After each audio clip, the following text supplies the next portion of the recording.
This is finally the second part of this video. I started this oil painting portrait study a few days ago. I tried to really do this painting in a classical way, following the traditional rules of oil painting. I did first an underpainting, then I blocked the color roughly. Please have a look at my previous video if you want to see the underpainting phase and blocking color phase. I will link the video in the comment box below. I let the painting dry completely, and now we will tackle the final phase, which is the rendering phase, where I will apply the oil painting in a refined way, paying attention to nuances, colors and details. As I said previously, my goal was really to paint in a more traditional way. I wanted to get this opaque skin effect that you can find with classical painting, and to get this effect, the blocking color phase that I did before was quite crucial, since I laid out the darkest values and the lightest values, but also the undertones color of the skins. The lady in this portrait has yellowish, reddish and also greenish undertone skin, so I really frankly put these colors on the canvas during the blocking color phase, and this undertones color also helped me to build up the layers and give consistency and thickness to the painting. But most of all, these undertones will be still visible under the rendering layer and will blend underneath and hopefully gives this really deep and textured effect to the skin. Now I will explain to you how I applied the colors. I was very careful and delicate and deliberate with my brush strokes. I used my smallest brushes and applied the color little by little. The main principle was to put all the colors next to each other according to the shades and values, and in between the colors to buff and work on the transitions. Buffing is really important for this traditional technique. You don't want to spread the painting, you want to put a small amount next to each other and buff immediately. It is very different from expressionism style oil painting or alla prima, where brushstrokes are larger and more energetic and wide. And that is also why I'm working on a smaller canvas for this technique. This technique works very well for smaller surfaces, and it could be very time consuming if you work on a bigger canvas. I cannot imagine how this old master artist could achieve huge painting with such small brush strokes.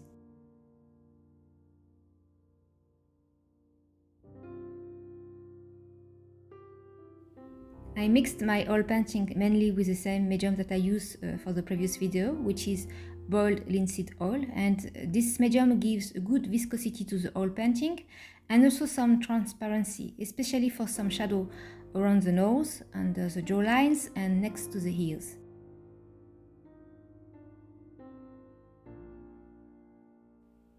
For the background, the hair and the clothes, I really applied a solid and dark thick layers of painting, and these thick layers of paintings I think enhance the lightest skinned part of the lady.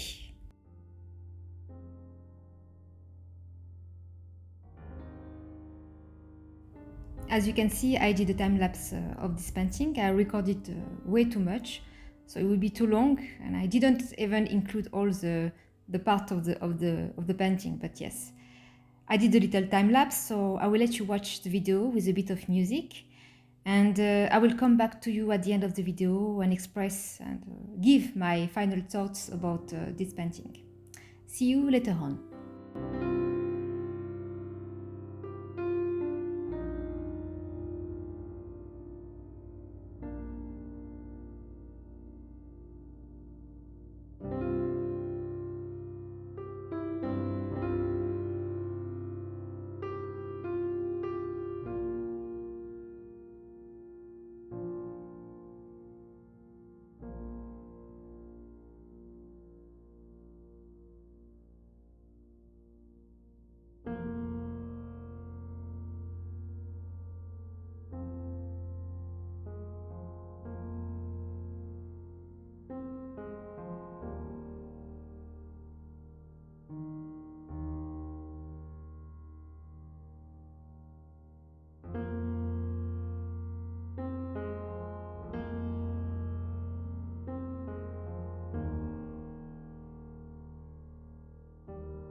So I'm back. I hope you enjoyed this time lapse and that you managed to understand how I proceeded with this painting. As usual, at the end I'm applying the final little details, which are usually the white mainly on the tip of the nose, in the eyes and on the lips. And I don't know if I did right, but you will see at the very end of the video that I also applied some little dots all over the canvas, a bit like snowflakes falling on the lady. I did this because I think it gives an eerie feelings to the painting, and that it brings something interesting and breaks with maybe the too static feeling of the painting. I think it brings a bit of movement. To conclude, this exercise was very interesting, and I'm liking this technique as well, and I would probably use it in my own way for next time. It is definitely a good thing to wait for some of the layers to dry completely before continuing an oil painting. But maybe I would not be this classical next time for the rendering part. The main things was to learn and also to continue to learn as many techniques as possible, and afterwards to apply them and to adapt them to my own style or to my own art and to my own aesthetic as well. For my next oil painting, I will definitely apply some of these techniques that I learned so far, and I will continue to learn, as I said, and maybe for next time I'm thinking maybe trying the glazing technique, but it will be for later on, because I think I will not stop, but just switch for another medium, because I really like to explore other mediums. As you can see on my YouTube channel, I have many videos with different kind of medium because I like art, and maybe I cannot really choose one medium. I still like to learn all the time and to explore different kind of techniques. So anyway, I hope you enjoyed this video, and I would be very grateful if you can also like this video or subscribe to my channel. And again, thank you for watching, and see you for the next video. Bye bye.